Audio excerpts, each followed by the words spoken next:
entendo que bullying é quando uma pessoa ela faz algum tipo de piada de mau gosto ou agressão, nos casos mais sérios, frequentemente, mais de uma vez, que aí a pessoa que sofre não caracteriza mais como brincadeira. A pessoa que sofre caracteriza como piada de mau gosto. Eu acho que a pessoa começa a ficar muito pressionada, ou enfim, é uma brincadeira de muito mau gosto. Quando acontece com você, é uma sensação que você percebe que a sensação é com você. Tipo, você fica, meu Deus, o que eu faço? Eu acho que, tipo, a família é bem importante, sim, porque elas dão o apoio pro filho, para saber direito o que ele tá sentindo, além de tudo. Então, tipo, eles dão meio que o apoio e ensinam certo para que meio que não aconteça as coisas, eles façam a coisa errada, né? E eu acho que é muito mais fácil você falar para um amigo seu do que para o seu professor. Questão de vergonha, às vezes. Não sei. Medo de ser julgado, de achar coisa besta. Que você tá com medo disso, por exemplo?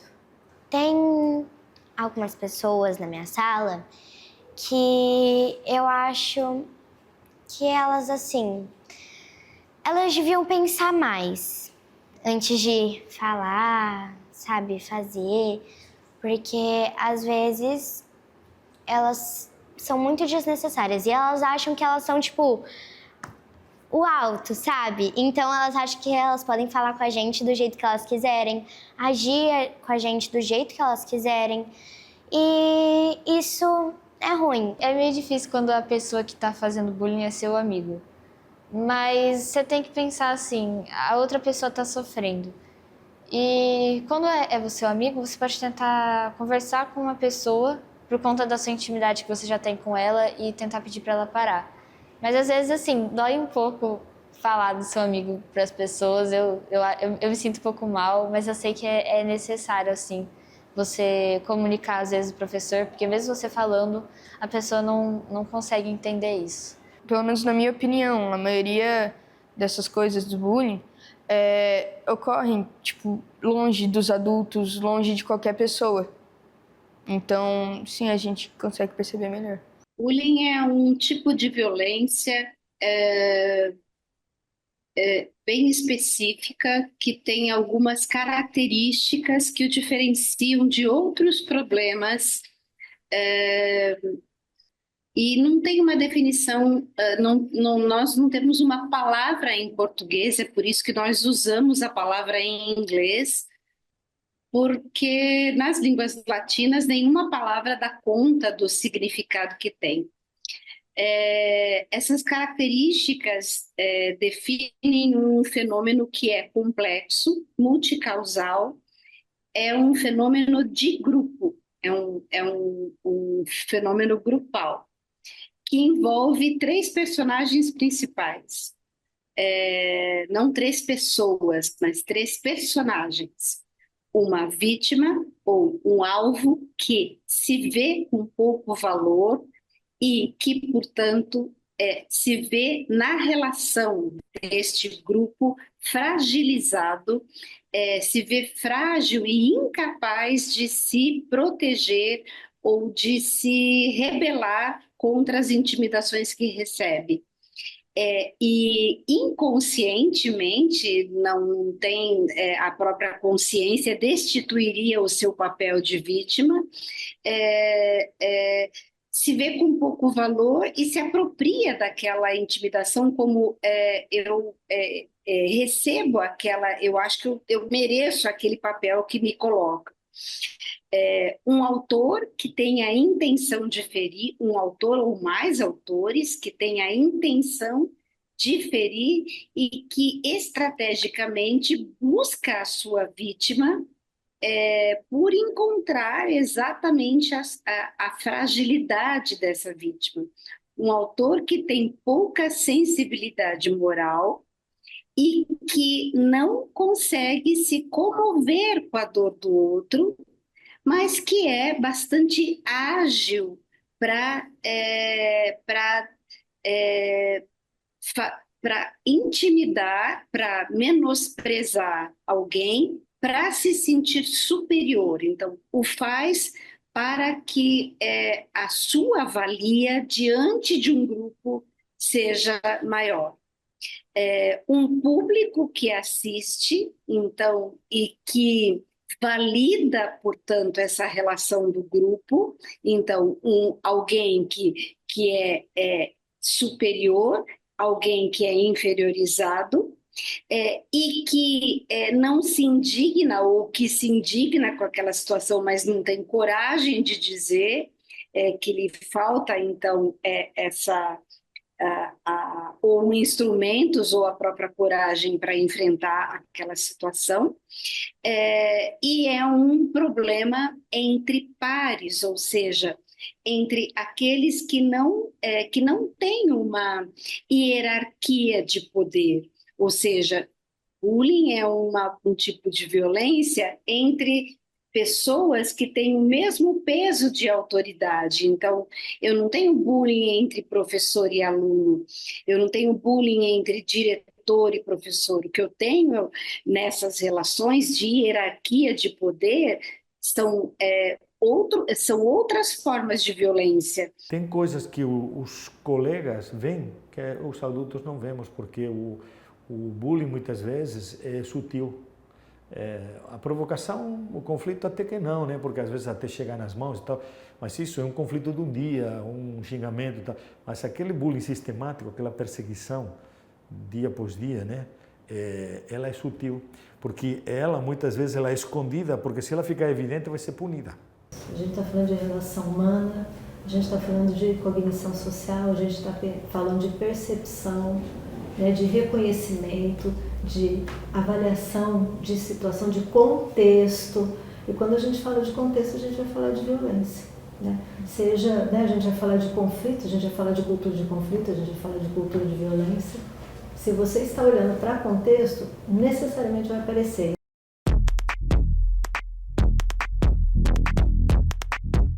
O bullying ele acontece com relações horizontais. Então, e é isso que faz com que o bullying seja tão cruel. Porque diante de um par, o que eu quero é ser valor para estar neste mesmo grupo social em que eu quero fazer parte, não é? Então, para a vítima, isso é muito pior ser menosprezada diante do meu grupo social e dos meus pares, por um par, porque a minha identidade fica como se fosse um espelho quebrado. Eu me vejo com uma identidade toda distorcida.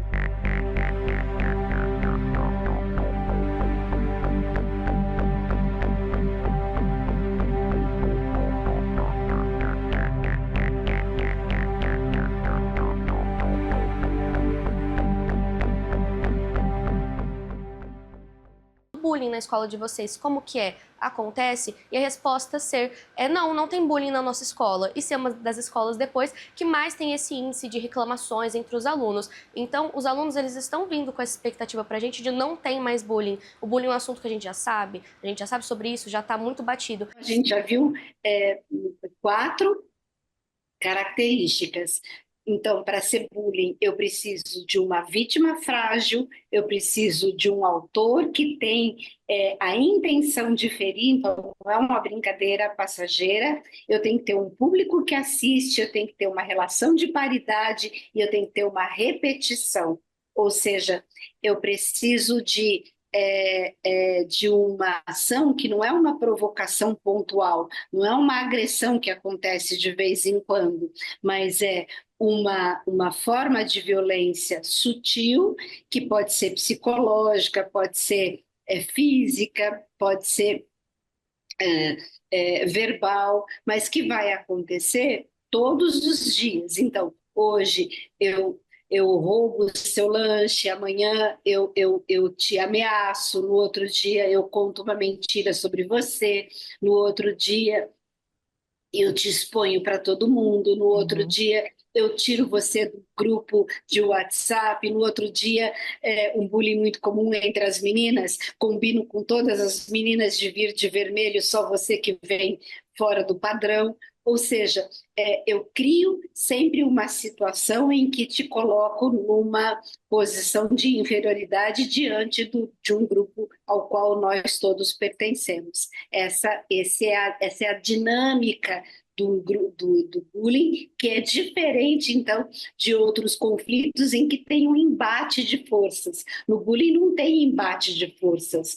Um só bate, o outro só sofre. Eu acho que, assim, a partir do momento em que a pessoa pede para parar e não para, ou não consegue falar, assim, já é um tipo de bullying, entendeu? Porque eu acho que a pessoa começa a ficar muito pressionada, ou enfim, é uma brincadeira de muito mau gosto. Ela é uma coisa, isso, é bem, assim, camuflada. E quem que percebe isso? Aquele que convive o dia inteiro junto, né? Não o professor que está entrando nesse momento na sala, né? E sim quem está convivendo o tempo inteiro. Então, nada melhor que o par, que aquele que convive com isso e que vê, que plateia, né? Para intervir. E também tem essa questão também da plateia. Porque, por exemplo, se você consegue fazer um trabalho no coletivo, o bullying ele vai se esvaziando. Porque quem faz, o autor, ele não tem ninguém nem que cale, nem que incentive. Tem gente que se posiciona contra.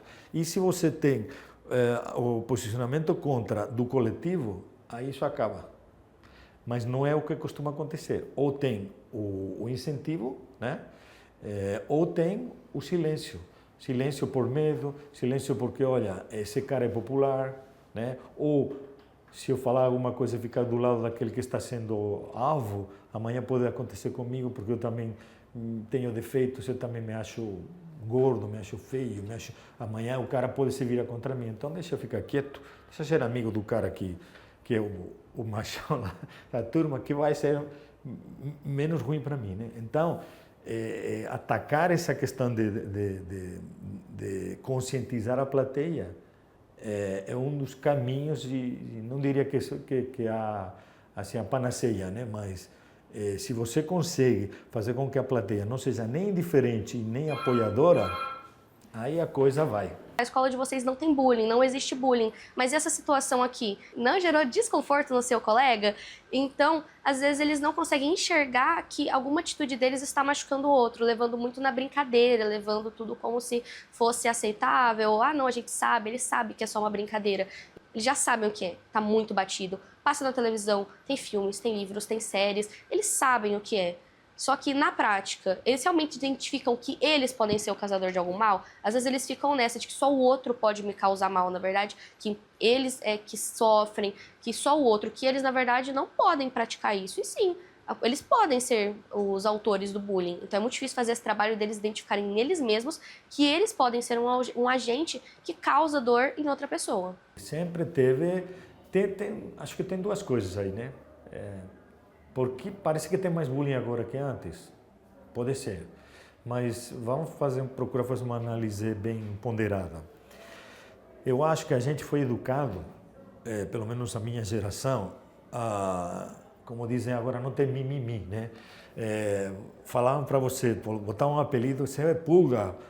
Me lembro que eu era baixinho, então você é uma pulga, você não sei o quê. E a gente era educado a sofrer isso em silêncio como uma coisa normal, né? A não ser um fresco, né? Certo? Né? A ser homem, né? Certo? Então, isso era uma coisa mais naturalizada. Só que hoje o bullying mudou.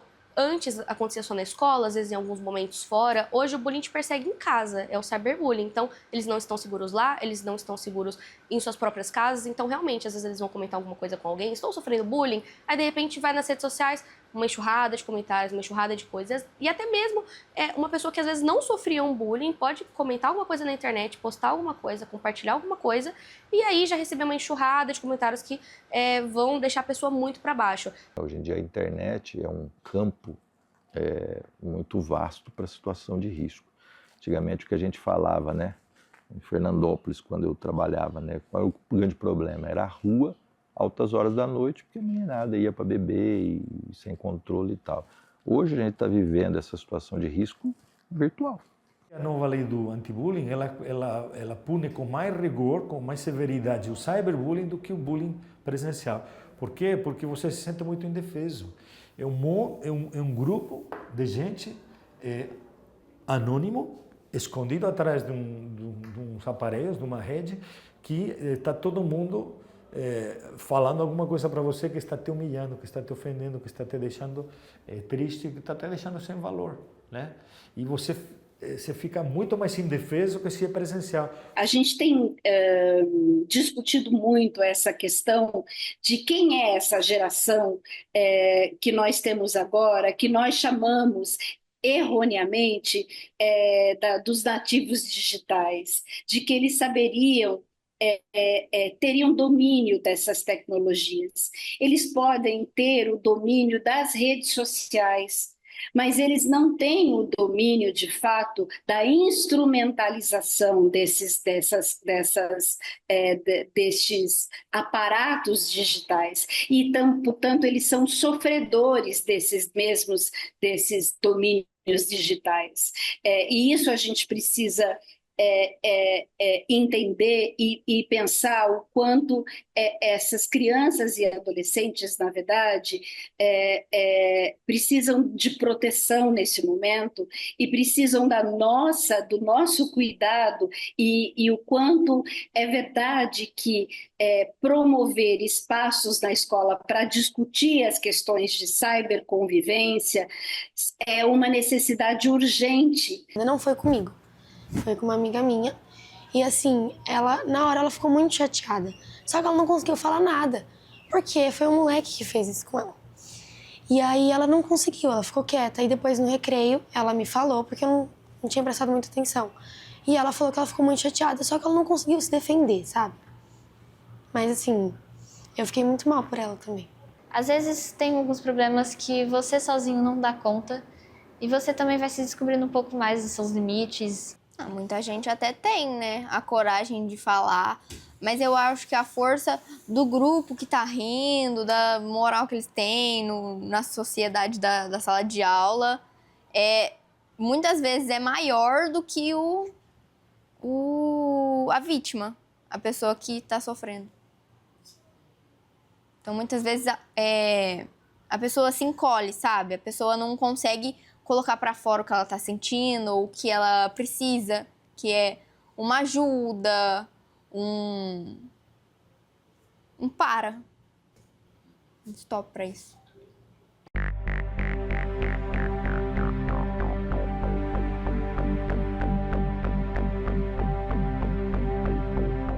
Porque a gente tem medo, às vezes, de ser julgado, assim, pelo nosso grupo, entendeu? Eu acho que isso acontece muito com menino, assim, eu percebo isso muito com vários meninos aqui dessa escola, que, tipo, às vezes eles não se impõem ou, sei lá, continuam com a gracinha ou porque eles não querem, às vezes eles nem querem, mas por medo, assim, de serem julgados pelo próprio grupo. Não, quando é um amigo meu eu falo. Quando é um amigo meu é mais fácil da gente chegar e falar, não, isso não foi legal por causa disso, disso e disso. E aí, se ele for uma pessoa compreensiva e tal, é mais fácil, porque ele vai se tocar, entender. Muitas vezes já aconteceu de uma pessoa que ela não pensa no que o outro vai sentir, sabe? Ela não faz por maldade, ela faz porque ela não tem essa noção de mundo. E aí você chegar nela e falar que não tá certo, que não foi legal, ela já se toca, ela já entende que não é assim. Porque todo um grupo, toda uma cultura dentro da escola de fazer essas brincadeiras de mau gosto, e às vezes leva essas pessoas que não fazem por mal, sabe? Sim, por causa que quando alguém fala alguma coisa, às vezes é uma mágoa que tá trazendo de coisas que se acumulam e, tipo, não é por causa que é aquela pessoa. Tipo, eu tô muito brava com coisas e eu falei pra uma pessoa. Não é por causa daquela pessoa. É por causa que isso foi trazendo de atitudes de outras pessoas comigo, ou às vezes coisas que eu vi e fiquei magoada. Ele não vai fazer na frente de uma autoridade que possa puni-lo, não é? Então, isso faz com que este fenômeno seja ainda mais difícil de ser visto por uma autoridade. E aí, quando a gente sabe de casos, por exemplo, que geraram consequências muito danosas, geraram consequências às vezes irremediáveis, que são, né, um sofrimento psíquico, né, uma autolesão, uma ideação suicida que chega às vias de fato, ao suicídio, ou às questões de ataques nas escolas, que a gente tem um grande medo que isso aconteça, não que todos os ataques, então as situações de violência extrema sejam causadas pelo bullying, mas o bullying está presente em praticamente todos esses ataques, né? Não sendo ele a única e nem a causa principal, mas está presente na maioria desses ataques, que a grande dificuldade é exatamente essa da gente ver, não é? Então, como ele é invisível, como nós não vemos, então nós desconfiamos de fato da sua potência e da sua existência. Na verdade, a gente tem adolescentes, né, em sua grande maioria, que são perpetradores da violência no ambiente escolar, meninos. Né? A característica principal desses adolescentes, em termos emocionais, são adolescentes que têm um nível de raiva muito elevado, né? São adolescentes, em termos de fatores de risco, especialmente brasileiro, que consomem álcool, né? E que têm mais comportamentos externalizantes, né? Agressivos. Com as meninas, né, a gente já tem um perfil mais de situações de vitimização. Então, as meninas são mais vítimas do bullying. Geralmente elas apresentam uma postura mais passiva, de timidez, geralmente elas têm baixa autoestima e sofrem com depressão, com ansiedade, né, e são menos populares, né, elas têm mais déficit em habilidades sociais. Tem uns países que, mas pela própria, eu acho que hoje assim, vivemos uns tempos difíceis assim em termos de valores, né, ao mesmo tempo que tem gente que tem os valores legais, né, que passa isso para os filhos, tem gente que eles mesmos estão confusos, né, certo? E depois, estes últimos tempos aí também os exemplos que têm dado as autoridades, né, aqueles que são referência, não são bons exemplos, né? Você na internet, nas redes sociais, você exaltar os defeitos do outro, xingar o outro, né? Sabe, chamar o outro um que se tem 9 dedos, outro que tem o Dória, que chamava ele de a calça não sei o que e tal. Então, isso é bullying, isso é bullying. Então, qual que é o modelo que foi apresentado para as crianças nos últimos tempos? Bullying é legal, porque eu sou um machão que, né, vou por aí ofendendo os outros e destacando aquilo que ele tem de defeito, né? Certo? Então isso, as crianças acabam absorvendo isso aí, né? O bullying, na nossa ótica, ele é muito mais assim um sintoma, né, do que propriamente uma causa, né? Ele vem mais de uma forma como nós estamos nos relacionando. Ele é uma decorrência dessa falta do nosso cuidado educativo lá atrás, né? Nós pais, às vezes, estamos falhando nisso, né? Por exemplo, algo que nós falamos nas escolas, uma linha que a gente fala com adolescentes principalmente. Falamos muito em respeito. Essa é uma palavra muito bonita, muito utilizada, muito significativa. Mas o respeito que muitas vezes a gente encontra é aquele que vem na rede social com hashtag e provocar um senso naquele que vê o seu post de sensibilização, de um sentimentalismo, né? Quer dizer, não, respeito é um ato concreto, respeito é um ato da vida. Respeito não é um post bonito para provocar sensações. Não, respeito é uma atitude que se faz no dia a dia. Problema muito grave do ponto de vista social, né, escolar, mas também do ponto de vista de saúde pública, né?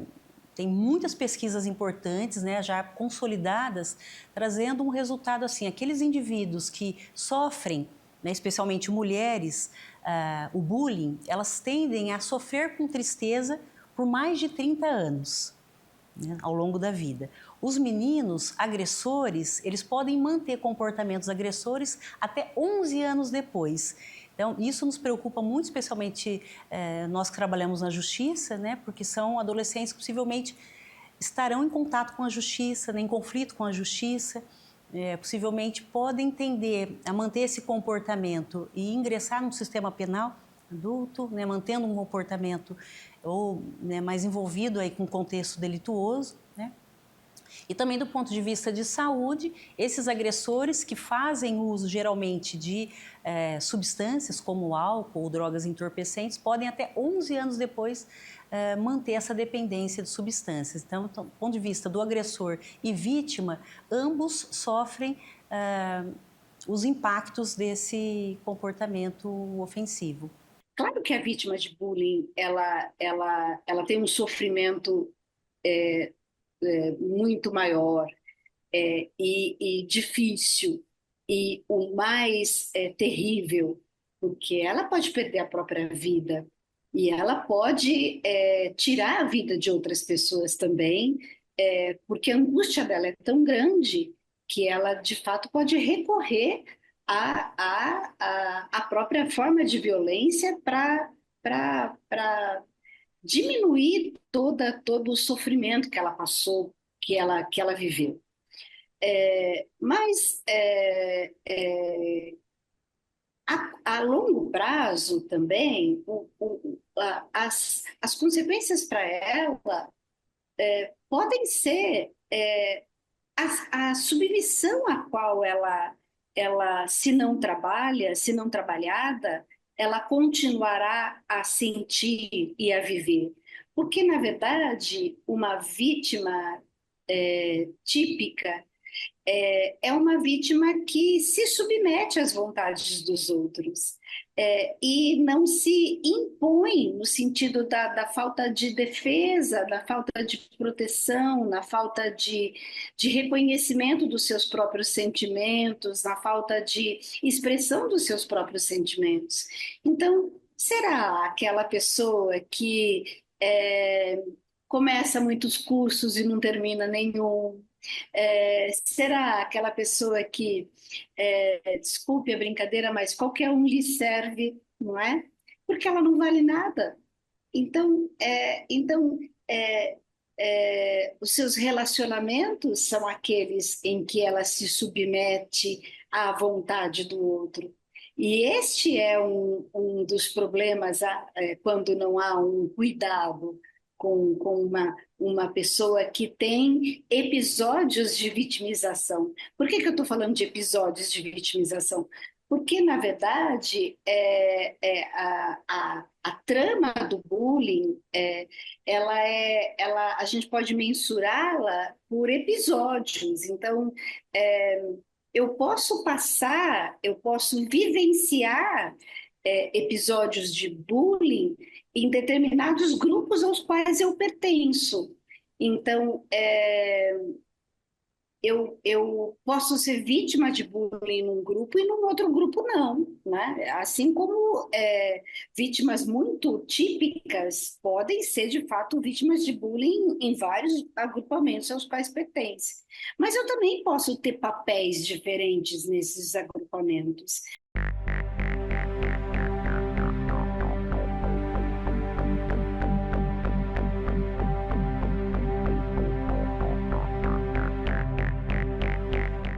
A via ordinária é quando acontece um ato infracional, e agora o bullying, como é crime previsto no Estatuto, né, que o Código Penal foi alterado, então realiza-se um boletim de ocorrência, por exemplo, Polícia Civil Militar, isso vem no e-mail aqui do cartório, e a hora que chega no cartório é feito então um registro e vai para o Ministério Público analisar se eles vão acusar o adolescente ou não. Antes de processar, nós fazemos uma avaliação profunda psicológica, uma avaliação muito profunda, que é a do inventário Gesnes. Porque ali, às vezes, a gente detecta variações com aquele menino. Por exemplo, nós já chegamos a pegar crianças com indicativos sérios de transtorno de déficit de atenção, que a escola significava quase nada para ela, quer dizer, ela ia para a escola, era um ambiente totalmente, né? Então, se a gente conseguir tratar aquilo, a gente pode melhorar, né? Então, a vara da infância acaba sendo nesse processo todo aí de apoio às escolas, uma instância, muitas vezes, que ajuda a diagnosticar questões com as crianças e adolescentes, não só dar respostas socioeducativas, entre aspas, punitivas, mas muitas vezes ajudar diagnósticos e encaminhamentos, né? Suporte para essas crianças e essas famílias. Então a gente tem que tomar cuidado com isso. E a tarefa nossa, né? A tarefa também da justiça, conversar com esses adolescentes. Isso não é nenhuma ação benemérita, isso está escrito no Estatuto da Criança e do Adolescente. É por isso que aqui a gente conversa com as crianças e adolescentes que vêm nos procurar. Aliás, só há sentido nessa justiça se ela sim for. Até porque o próprio nome é Vara da Infância e Juventude, não é Vara do Adulto, né? Nós estamos aqui para elas. Né? A Lei 14.811, que fala da criminalização, é um perigo quando a gente pensa na instituição que forma, né? Para a gente não entender que dentro da escola é lugar de vê-lo como um criminoso. Né? Falar da criminalização não é tratar o autor de bullying como um criminoso, é diferente. Né? Mas veja, é por isso que a gente na literatura tem se acostumado a chamar até o agressor de bullying como autor de bullying, exatamente para tirar esse estereótipo de que ele é um criminoso, tá certo? Porque ele também tem uma característica, ele também tem explicações por trás dessa posição que ele toma deste papel que ele arrola neste grupo.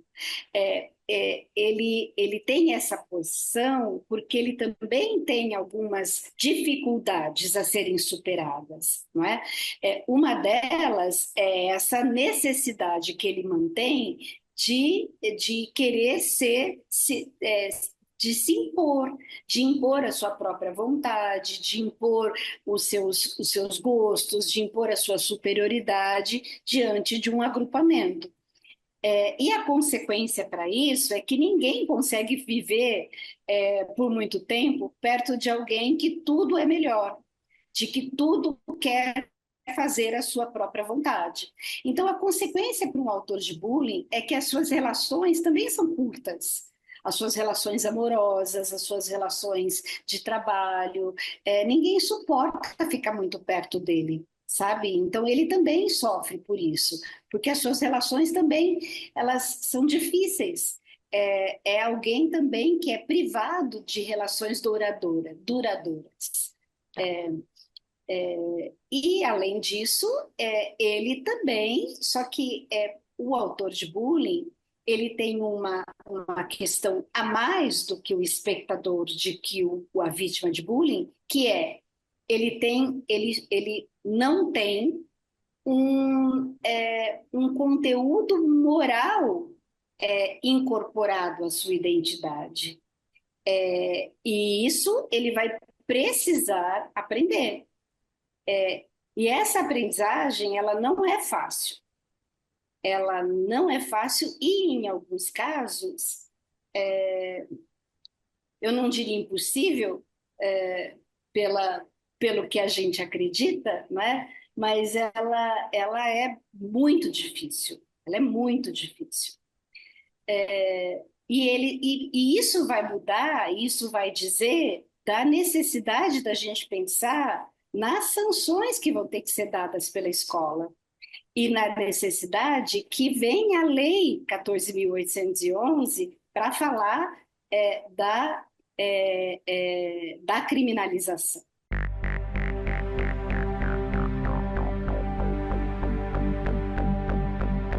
Mas antes de falar da criminalização, vamos só terminar da consequência, as consequências para o espectador. Porque tem uma consequência para o espectador também que às vezes a gente não entende. A consequência do espectador, para o espectador a longo prazo, é criar ou formar pessoas, quando nós não intervimos para que se cessem as violências chamadas bullying, formar meninos e meninas que não se indignam com as injustiças. Ou seja, formar pessoas que depois, quando votarão nos seus candidatos, por exemplo, serão aquelas que dizem: Sempre foi assim. Por que que agora vai ter que mudar? Então, veja, a indignação é um sentimento que gera a justiça. Então, não trabalhar com este sentimento de indignação é desfavorecer a construção do valor da justiça. Então, veja, as consequências são terríveis para o futuro daqueles que são hoje espectadores de uma violência chamada bullying. Se o adolescente for acusado, aí abre-se um processo, né, contra o adolescente, que será ouvido, será julgado. Então, essa é a via ordinária em relação ao bullying. Quando chega a documentação aqui no cartório, nós só temos a ocorrência registrada e eventuais antecedentes que o adolescente já tem aqui. Só que antes de encaminhar para o Ministério Público, nós encaminhamos para o setor aqui chamado NAP, Núcleo de Avaliação Psicológica, onde a gente vai tentar entender se esse adolescente tem engajamento infracional. Então aí a psicóloga judiciária vai aplicar um inventário chamado inventário GESNES, que é um modelo que nós importamos do Canadá, que é um modelo da justiça canadense, que a nossa lei permite, o SINASE permite que se faça isso. Esse GESNES foi referendado, foi homologado aqui pelo Conselho de Psicologia no Brasil e a professora Marina Bazon cedeu para nós gratuitamente, para a Vara da Infância, esse modelo atualizado. Então, são quase 150 perguntas. Então, nós vamos entender esse adolescente. A pergunta é, quem é esse adolescente prefeito de ato infracional? Quer dizer, isso que aconteceu na vida dele ali, que está aqui, chegou aqui agora, foi um episódio isolado? Então a gente vai ter uma informação mais completa da vida do adolescente. Depois que a gente tiver tudo isso, a gente encaminha para o Ministério Público. O que isso tem mostrado para nós na prática é que grande quantidade desses casos que vão dessa forma, a promotora não acusa, porque ela fala assim, foi um ato isolado na vida, uma impetuosidade, uma bobagem que esse menino fez, ou essa menina, que não tem cabimento levar um processo por causa disso, e sim uma medida educativa, né?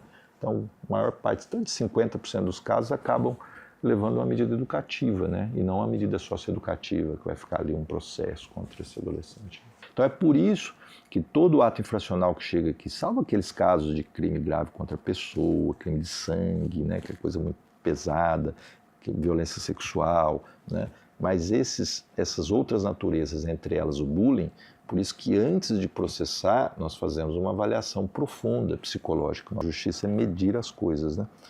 Essa medida das coisas com as crianças e adolescentes, ela requer um tato nosso que não é o sentimentalismo. O sentimentalismo é algo até perigoso, porque o sentimentalismo ele pode ser até cruel, né? O que a lei nos exige é a sensibilidade, que é algo diferente. Com a sensibilidade mais aguçada, você pode fazer muitas vezes para um menino que cometeu um bullying, que praticou, consciente, que fez aquilo, que provocou, né, um mal em outra pessoa, você pode fazer disso um senso, uma resposta de responsabilidade. Então, se há uma palavra aqui que significa essa resposta quando ela é dada a um ato infracional, ela se chama responsabilidade. A Justiça da Infância e Juventude é feita também para que os adolescentes, principalmente, já entendam o sentido de responsabilidade. Essa é a palavra que norteia essas respostas aqui. Ele pode ser como uma vítima considerada quando ele se coloca numa... ele é uma vítima do ponto de vista de um sofrimento que talvez ele esconda, neste sentido também. Uhum. Mas ele um cuidado que você está falando nessa pergunta para não vê-lo como vilão, porque isso pode levar a uma outra questão que é depois que a gente vai conversar sobre como é que a gente vai fazer a intervenção com ele. Isso não é inato, né? O homem é um ser social e essa característica social justamente por que foi possível o homem, essa característica que é chamada de civilizado, né? O processo civilizatório, porque nós conseguimos regular nossas ações, né? E na questão da tecnologia, ou quando houve a pandemia, não teve essa necessidade, ou não tem, isso fica muito fácil, né? Então perde-se o que a gente fala como se fosse uma ginástica, né? o cérebro, para as habilidades. No Brasil, a gente não tem dados tão sólidos, robustos, né, e precisos para dizer, olha, realmente aquele indivíduo que é agressor, ele necessariamente sofreu bullying, né? O que a gente sabe é que, na literatura internacional, os ofensores que foram vítimas tendem a sofrer mais com um transtorno que é denominado de transtorno de estresse pós-traumático, que é um transtorno bastante conhecido e que aparece especialmente depois de situações de trauma, né, que tem a ver com flashbacks, enfim, sonhos e pesadelos muito vívidos acerca de uma situação, né? E o que a gente entende também é que, do ponto de vista de vitimização ou agressor, os dois sofrem de uma forma muito importante, né? Ele é um problema mundial, né? Contudo, ele tem uma exacerbação em ambientes mais vulneráveis, né? Especialmente porque esses outros adolescentes de um nível socioeconômico, possivelmente eles têm mais oportunidades de vida, né? Então, sim, eles estão mais envolvidos com projetos, outras atividades, têm mais estímulo, ou atividades promotoras do desenvolvimento. Então, possível não que não aconteça, né? A gente tem situações de bullying documentadas em escolas particulares, né? Pode ser que exista uma situação de não notificação desses casos, isso é possível, né? Mas, em termos de fatores de risco, inclusive no mundo todo, né, a condição socioeconômica, infelizmente, né, a condição social, ela é um fator de risco muito importante, né?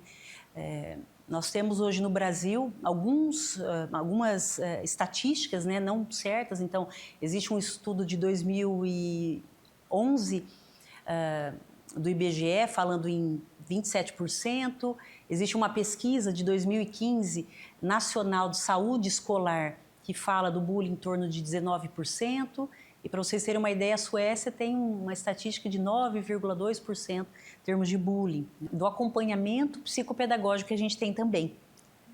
E aí, quando a gente lembra a questão do perfil dos meninos, os adolescentes, geralmente, que são ofensores, geralmente são adolescentes que têm um baixo rendimento escolar. Então, como compensação, eles costumam apresentar um comportamento mais ofensivo, né, como forma de chamar a atenção. Então, esse é um aspecto muito importante que as escolas precisam identificar também, né, porque não basta só a gente trabalhar as questões emocionais, a gente precisa trabalhar também uma avaliação bem feita, né, se esse menino tem algum transtorno do neurodesenvolvimento. Né, e trabalhar a possibilidade de melhorar esse rendimento escolar para que isso deixe de ser fator de risco.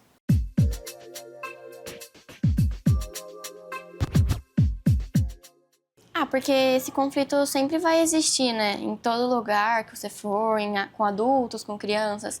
Então, quando você tem uma consciência que sabe que isso vai acontecer e como fazer para não acontecer, fica mais fácil para ajudar as pessoas. Meio simples, que é tentar incluir a pessoa, entendeu? Às vezes chamando ela para fazer alguma coisa, ou às vezes, tipo, até fazendo algumas brincadeiras, não brincadeiras fins, brincadeiras legais, tipo, com a pessoa, que daí ela vai se sentindo mais incluída e vai se soltando. Nossa sala tem o Clube dos Excluídos, é o lugar que a gente come lá no recreio. E basicamente, geralmente, quando tem alguém que é novo assim na sala, meio excluído, a gente traz o convite da pessoa ir comer com a gente, porque lá é gente do 3º ano, do 9º, tinha até do 7º no ano passado, mas como mudou os horários, as pessoas não estão mais com a gente no recreio. Mas é uma mistureba assim, de pessoa e geralmente quando tem alguém mais quietinho a gente tenta chamar, porque lá é todo mundo amigo assim e é um clima mais leve. E eu acho que é muito mais fácil você falar para um amigo seu do que para o seu professor. Por que é mais fácil falar com um amigo do que com o pai, do que com o professor? Questão de vergonha, às vezes. Não sei. Medo. Medo do quê? De ser julgado, de achar coisa besta, que você tá com medo disso, por exemplo. Eu acho importante a gente falar das reuniões que a gente tem da equipe de ajuda, que é uma forma da gente aprender, estudar sobre como a gente deveria lidar com esse tipo de coisa, a linguagem que a gente deveria usar e tal.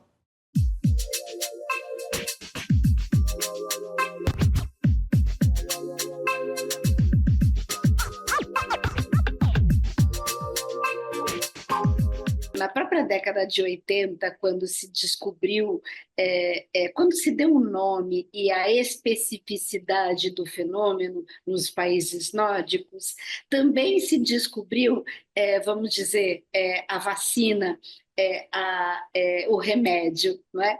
Então, desde aquele momento já se tinha a ideia, a lógica. Então, se é algo que não é visível, se é algo que é difícil de se entender, que é difícil da gente saber quando está acontecendo, então a melhor forma é investir na prevenção.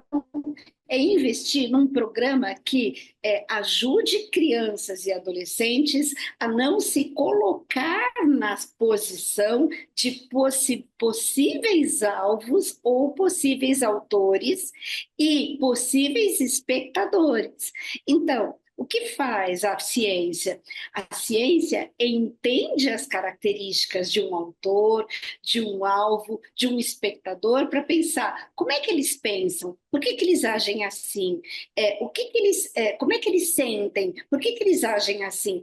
E aí, então, a gente trabalha exatamente esses pensamentos e sentimentos para que eles, então, consigam não serem futuros alvos e não serem futuros autores, e quando forem espectadores de um tipo desse de violência, eles não sejam nem indiferentes e nem não se indignem, né? E não sejam pessoas que apáticos a essa situação. Entre essas vias extraprocessuais são projetos que passaram a ser criados e desenvolvidos a partir aqui da vara pelos nossos colegas do setor técnico, psicólogos e assistentes sociais, que vão até as escolas com os voluntários, e aqui a vara da infância ela depende dos voluntários. Nós temos algo em torno, aproximado, de 70 voluntários envolvendo alunos das faculdades de psicologia, serviço social, direito, medicina,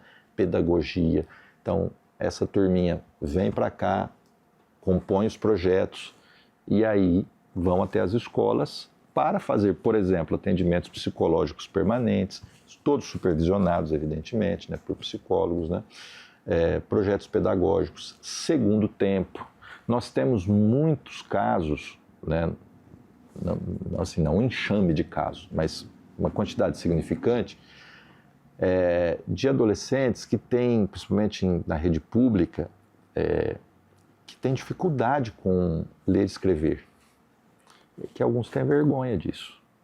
Então nós precisamos, às vezes, encontrar esse problema e tentar ajudar as escolas com o segundo tempo. Nós temos pedagogas que se voluntariaram aqui e estão nos ajudando nisso, e que dão suporte para esses meninos, né? Então há um conjunto de tarefas extraprocessuais que a gente faz para tentar atender as escolas. É claro que é muito difícil. Só escolas estaduais, nós temos 49 na comarca, né? E hoje nós estamos atendendo permanentemente 5. Né? Então é difícil atender todos, né? Mas a gente tenta atender da melhor forma possível esses projetos extraprocessuais. Então, um dos programas que a gente propõe, especialmente, que hoje é padrão ouro, considerado, enfim, o programa mais importante no mundo para cuidado dessa temática do bullying, é o programa de treinamento em habilidades sociais. As habilidades sociais consistem, então, em você ajudar os adolescentes a desenvolver capacidades de se relacionar de forma assertiva, conseguindo negar pedidos, né, de uma forma respeitosa, se comunicar de uma forma mais harmoniosa e respeitosa também, conseguir fazer pedidos sem passar uma postura de desafio, de hostilidade, né?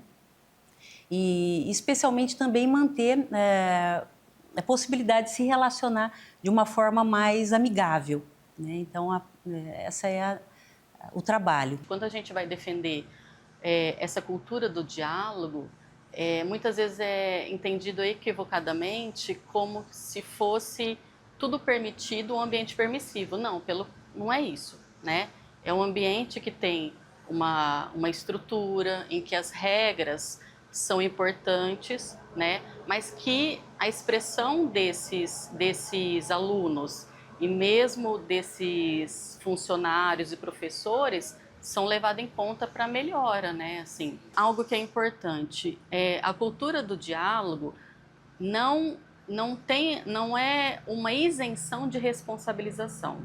Então é diferente quando a gente vai falar de punição, né, que tem a ver com um sofrimento, uma expiação, mas um ambiente justo, né, que a gente vai defender, vai usar estratégias, vai usar assim, trabalhar com os professores, formação também, para que eles entendam a diferença entre um ambiente punitivo e um ambiente restaurativo em que há necessidade de responsabilização, né? Então, assim, por que muitas vezes isso foi ficando equivocado? Porque essa palavra de diálogo, resolver pelo diálogo, se ela não bem trabalhada, ela pode permear um ambiente de injustiça ou de insegurança, né? Então tem a forma também de ser trabalhado, né? Então eu ouvir o que o outro fez, valorizar o sentimento dele, o que ele estava pensando, o que ele poderia fazer numa nova situação, não o isenta necessariamente de o responsabilizar também para ver o que ele pode fazer naquele momento para melhorar o que foi causado pelas ações dele. Entre as atividades que a gente propõe, né, uma delas é especialmente o plantão psicológico em todas as escolas que a gente atua. Hoje a gente está atuando em 5 escolas aqui estaduais de São José do Rio Preto. Esse plantão psicológico é um plantão de acolhimento, né, especialmente para situações de urgência, para que esse adolescente vítima de bullying ou vítima de alguma situação hostil dentro da escola ou em sofrimento emocional, ele possa ser atendido mais rapidamente, né? A partir desse atendimento, ele vai ser encaminhado para os serviços que a gente tem aqui em São José do Rio Preto, serviços de saúde, CAPs, né? A gente já teve atendimentos de muita urgência, onde foi necessário encaminhamento, inclusive, para o Hospital Bezerra de Menezes, né? Para situações, especialmente de meninos que tentaram autoextermínio, né? As questões de suicídio, né?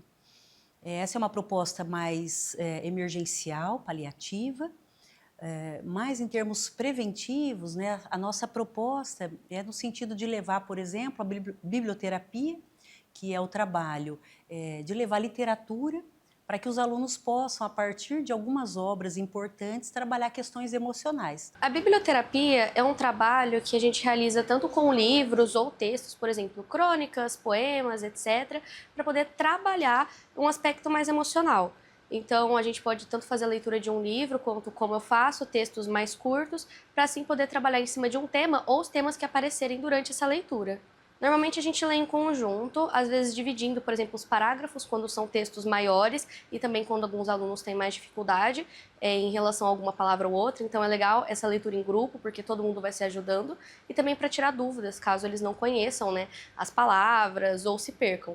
Então a leitura normalmente é feita em conjunto ou elegemos uma pessoa, aquele dia em específico, para poder ler quando o texto é menor ou quando tem falas de personagens. Então eles interagem bastante, principalmente quando existe 1, 2, 3 personagens que eles podem se dividir para poder fazer essa leitura.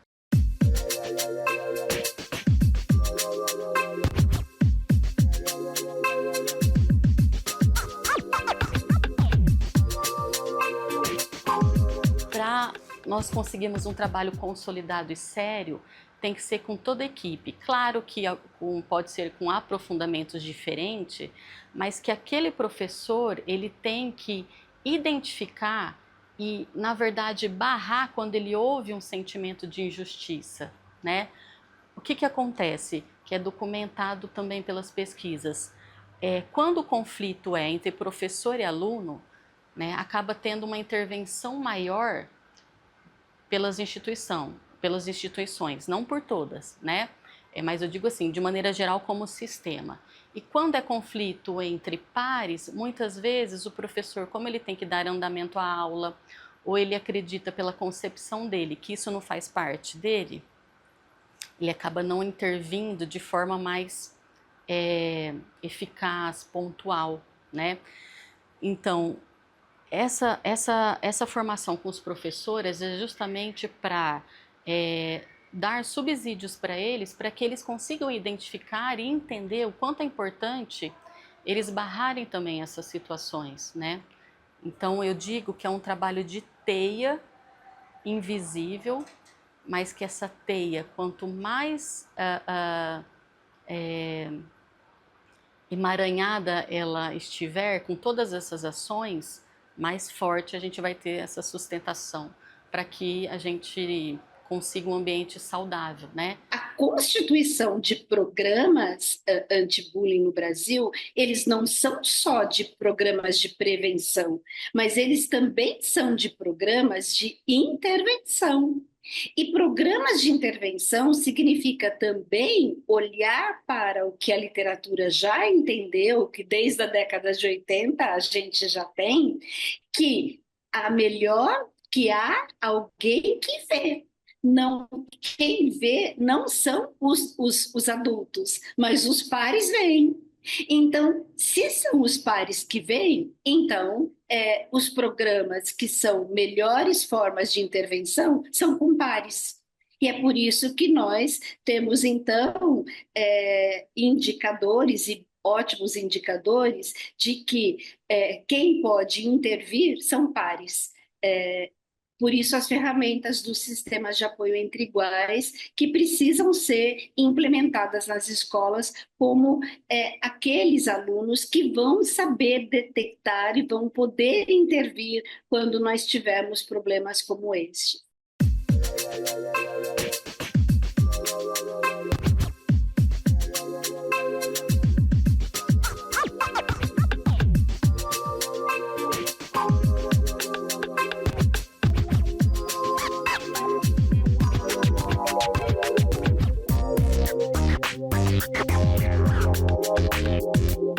Um sistema de apoio entre pares, ele vai funcionar como algo a ajudar nessa tarefa, tanto de prevenir como intervir nas situações de bullying quando elas acontecerem, para o diagnóstico, para a contenção, para atender ao enfrentamento dessas questões, não é? Para que a gente possa dar aos autores de bullying, aos espectadores de bullying e aos alvos de bullying o cuidado, a proteção e o encaminhamento dos próprios pares para aquilo que a escola ou os seus agentes ou os seus professores não veem. Não é? E principalmente porque ações principalmente de prevenção, elas não são eficazes quando pensadas pelos professores em termos de o que de fato são demandas dos próprios alunos. E os sistemas de apoio, eles são pensados, inclusive, para organizar quais são as necessidades dos próprios alunos, ou seja, os alunos enxergam com muito mais clareza quais são as necessidades que os alunos têm e quais são os problemas que esses alunos têm. Então, que tipo de dificuldades mais as nossas turmas, os nossos colegas estão sentindo na escola quando nós pensamos nas questões de convivência? E eles têm muito mais clareza, inclusive, para pensar em quais são os espaços ou os caminhos que eles podem chegar para poder ajudar. O que eles não têm, e aí é a nossa parte, é a instrumentalização, é o tipo de linguagem, é o tipo de intervenção ao conflito, se eles vão fazer uma conciliação e quais são os passos dessa conciliação, se eles farão uma mediação ou quais são os passos dessa mediação, se eles fazem um afastamento, se eles precisam se afastar do conflito, se eles se aproximam, ou seja, esses passos, essas condutas, isso somos nós que vamos instrumentalizá-los, mas o olhar para quais são os problemas que eles têm muito mais, vamos até utilizando uma linguagem própria deles, tem muito mais sacada do que nós, não é? Do que nós que não participamos das mesmas redes sociais, não participamos das mesmas festas de aniversário, não participamos dos recreios e não vivenciamos as mesmas experiências juvenis, as mesmas angústias, as mesmas faltas de sentido, ou os mesmos sentidos ou perspectivas de vida deste momento pós-moderno em que eles vivem. Procurei porque havia uma preocupação muito grande com a convivência, né? Por exemplo, a imensa maioria das ocorrências que a gente atendia com famílias, né, e entre os próprios alunos, eram ocorrências ligadas a conflitos, né? Conflitos às vezes próprios da convivência, mas conflitos exagerados ligados justamente a isso, a preconceito, né, a uma certa exclusão, uma certa visão do mundo supremacista, ou seja, eu sou mais do que você, né? Então, isso preocupava muito a gente, né? Certo?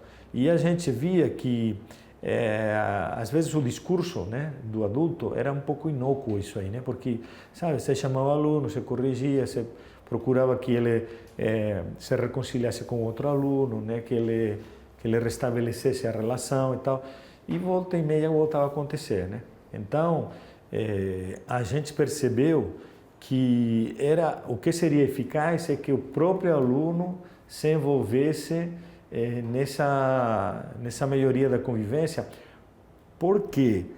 Porque, às vezes, o adolescente, quando é chamado a atenção pelo adulto, ele, como tem medo do teu poder, do que você pode fazer com ele, ele vai mudar, mas por temor, mas não por convicção, né?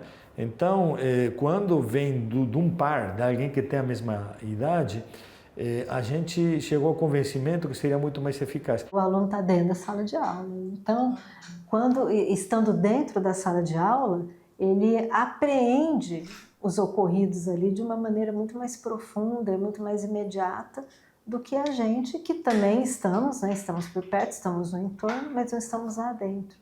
Então, o chão de fábrica ali, né, que é o ambiente, o habitat do aluno, que é a sala de aula, é o lugar onde se fomenta, né? Então, o aluno estando lá, ele tanto pode nos acionar, quanto pode ajudar, quanto ele corre, ele tem pernas, né, elementos para correr e ajudar de uma forma mais rápida que a gente. E as pesquisas recentes associam muito o bullying a uma sensação de pertencimento ou não ao grupo e ao sofrimento.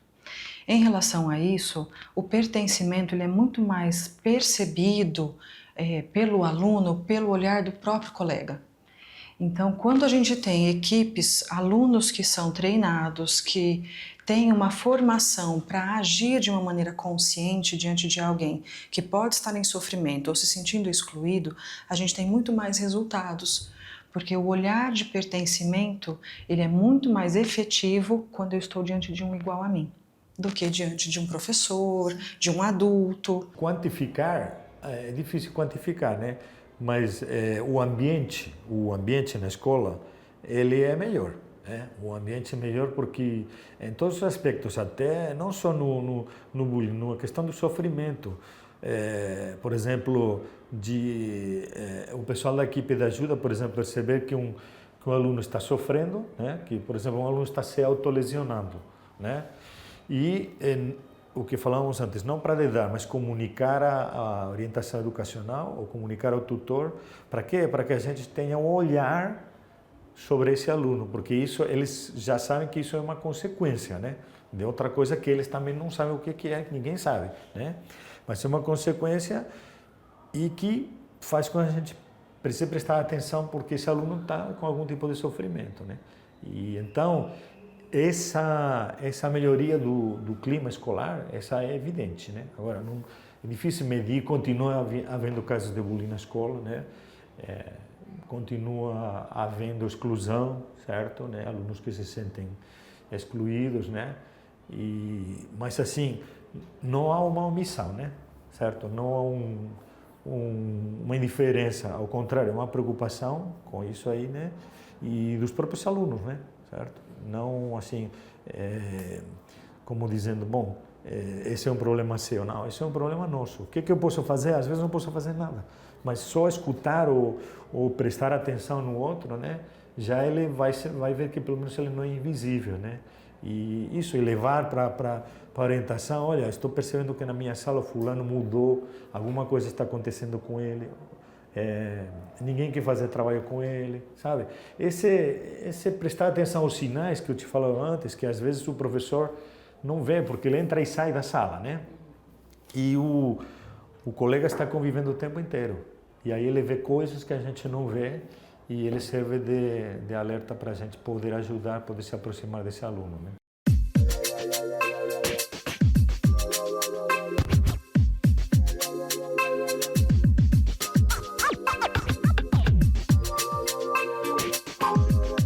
Eu acho que é um grupo muito importante, que ajuda muito a sala, né?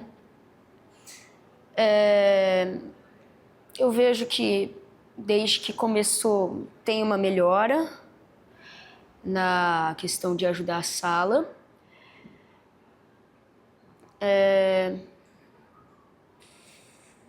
Melhor em que sentido, Guilherme? Como que era antes e como ficou depois? Por que assim, essa as melhora? pessoas, às vezes, para falar para o professor, tô com um problema com alguma coisa, eu vou falar com o professor. Às vezes o professor não consegue falar agora, não tem intimidade com o professor. E aí você, por exemplo, com um amigo, eu acho, pelo menos, que quando você tem um problema, você costuma dividir com alguém. E eu acho que é muito mais fácil você falar para um amigo seu do que para o seu professor. A gente percebe as pessoas no corredor, na sala, e, tipo, às vezes elas podem procurar a gente para saber, para elas contarem o que elas estão sentindo e se elas precisarem de ajuda. No treinamento a gente aprende a abordar a pessoa, como que a gente vai fazer, casos que tem que intervir mesmo. Os princípios, você não pode julgar a pessoa, porque acaba dificultando você ajudar. Eu acho essa pessoa chata. Se ela é chata, eu não vou ajudar. Eu acho que a gente também aprende as etapas. Porque, por exemplo, a gente vai lá, ajuda uma pessoa. E aí, se a gente, tipo, sempre fica ajudando ela em cima dela, a pessoa, ela vai, tipo, depender da gente pra tudo. E isso é ruim, porque conforme ela vai crescendo também, ela tem que aprender a lidar com os próprios problemas. A gente pode ajudar ela e falar como ela tem que lidar com isso, mas a gente não pode fazer tudo por essa pessoa. A sala é uma microcomunidade. A escola é uma microcomunidade, uma microsociedade, né?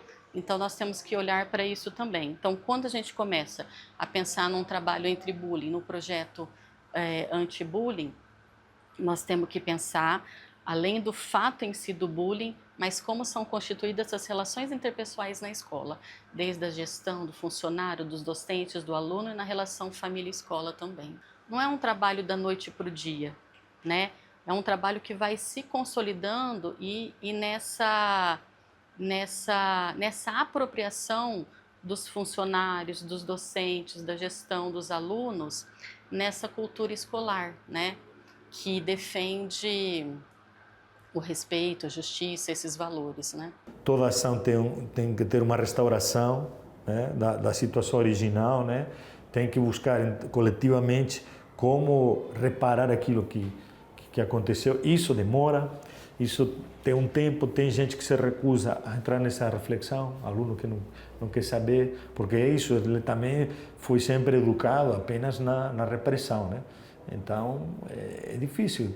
Às vezes os pais também acham que isso aí não funciona. Muitos pais chegam na gente, muitos não, alguns pais chegam na gente e falam assim, mas o que vai acontecer com o fulano que fez isso com meu filho? Né? A pergunta sempre é essa, né? O que vai acontecer com ele? Né? Aquela justiça meio vingativa, diríamos, né? E aí você vai falar que você está explicar o trabalho que você está fazendo em cima do projeto educativo da escola e tem gente que não concorda e você tem que explicar para o pessoal, o senhor escolheu esta escola porque esta escola primeiramente vai trabalhar com o diálogo, né? Se não conseguir com o diálogo, vai ter que usar outros instrumentos que estão previstos no regimento. Mas primeiro vai ter que trabalhar com o diálogo, com a escuta, né? Tem pai que chega e fala assim para você, eu não permito que você faça a careação com meu filho.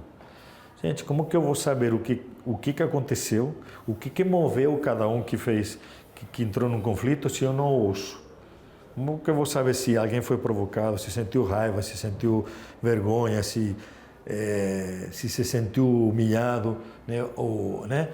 Eu tenho que ouvi-los. Não, mas eu proíbo que você faça a cariação. Então, claro, são minorias, mas dificulta um pouco você trabalhar nessa linha aí diferente. Mas eu acho que nós adultos, de uma forma geral, as escolas, as autoridades, repito, em primeiro lugar, a gente tem que dar força para as escolas, a gente tem que ter um discurso de força, de injetar autoridade nesse sentido, de mostrar a importância, né, para as crianças e os adolescentes, que é a escola, a força da escola, e não se deixar abater ou levar ou amainar nossa vontade, nosso desejo, porque tem alguns que não querem seguir, né, ainda que sejam adultos, pais, né, não tem cabimento. Vou falar de duas necessidades para a gente pensar, três necessidades, na verdade, para a gente pensar como é que a gente trabalha as questões de bullying na escola. A primeira delas é uma dimensão institucional, que a gente até já falou, por exemplo, implementando propostas, por exemplo, como sistemas de apoio entre iguais, como as equipes de ajuda, que são um jeito, uma proposta de sistema de apoio entre iguais. Isso tem que ser uma dimensão institucional, ou seja, a escola precisa pensar como um todo, não é um professor que pensa, mas é a escola que se organiza para isso. A segunda dimensão é essa que você está falando, que é uma dimensão curricular. Eu preciso de uma disciplina que possa discutir dilemas atuais, e essas questões socioemocionais, elas precisam estar presentes também, então, dentro desse currículo. Agora, a terceira dimensão é uma dimensão relacional. E essa dimensão relacional significa as ações que vão acontecer na escola, as ações que vão acontecer, ou as situações de bullying ou de violência, ou de quaisquer outras situações que aconteçam, elas não vão acontecer só nessa aula. Elas vão acontecer no recreio, elas vão acontecer em casa, e elas vão acontecer na rede social, e elas vão, mesmo que eu proíba o celular na escola, que está para agora aparecer uma nova lei, né? Elas vão continuar acontecendo e vão eclodir na escola. Mas a escola não é a sociedade. Na sociedade, a regra está posta, na sociedade é direito de quem se sentiu violentado exigir o direito à defesa e o direito à retratação, o direito a ser considerado um ato infracional.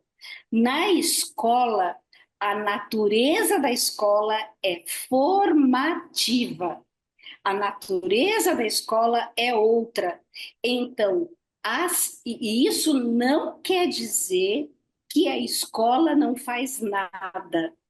E isso não quer dizer que a escola passa a mão na cabeça do autor de bullying. Mas isso quer dizer que a intervenção na escola, ela é sustentada por esse triângulo autor, vítima e espectador. Mas ela é sustentada na ciência e ela vai pensar o que falta para o autor. Falta sensibilidade moral. Falta se colocar no lugar do outro.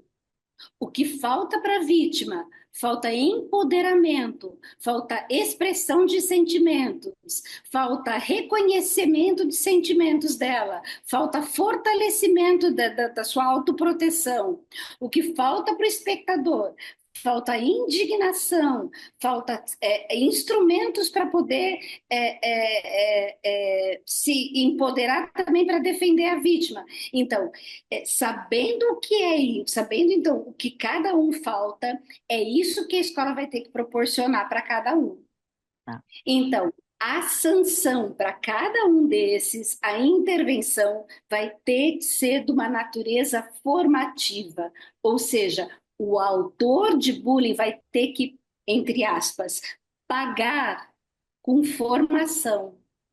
Ele vai ter que pagar reparando os seus erros com quem de direito, mas aprendendo o que a reconhecer os sentimentos do outro, a se colocar no lugar do outro, a reconhecer as falhas que ele tem. Então, aí tem todo um jeito de fazer isso que o professor vai ter que aprender.